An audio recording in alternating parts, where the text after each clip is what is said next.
Көйгөй Бабановтан башталды. Кыргыз-казак чеграсы ачылсын. Казакстандын Бишкектеги элчилигинин алдында кыргыз-казак чеграсын ачуу талабы менен пикет өттү.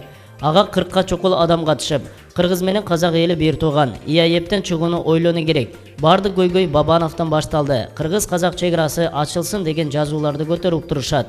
Акцияны Борбор Азиядагы адам укугу конгресси уюштурганын укук коргоочу Турсунбек Аку маалымдады. Акциянын катышуучуларына Казакстандын элчилигинен өкүлдөр чыгып, барактарды таратып кайра кирип кетишти. Анда Казакстандын чеграда текшерүүнүн күчөтүү себептери, аткезчилик тууралуу казак расмий мекемелеринин маалыматтары жазылган. Казак элчилигинин өкүлдөрүнүн кайра кирип кеткенине Турсунбек Аку нааразычылыгын билдирди. Пикет маалында 5 ноябрга чейин чегара ачылбаса Кыргызстандын ИАЭБтен чыгышын, адам укугун бузуп жатканына байланыштуу Казакстанда экономикалык санкция жарыялоо талабы менен ИАЭБ жана ЭККУга кайрылуу жөнүндө резолюция кабыл алынды.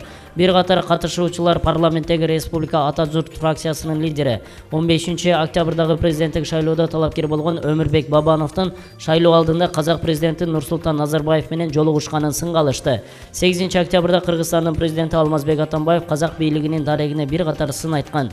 Көт кыргыз-казак чегарасында текшерүү күчөтүлүп, оор жүк ташуучу автоунаалардын 10 чакырымдан ашкан кезеги пайда болгон. Атамбаев ичинде кечирим сурабады. Таластыктар бүгүн митингге чыгышат.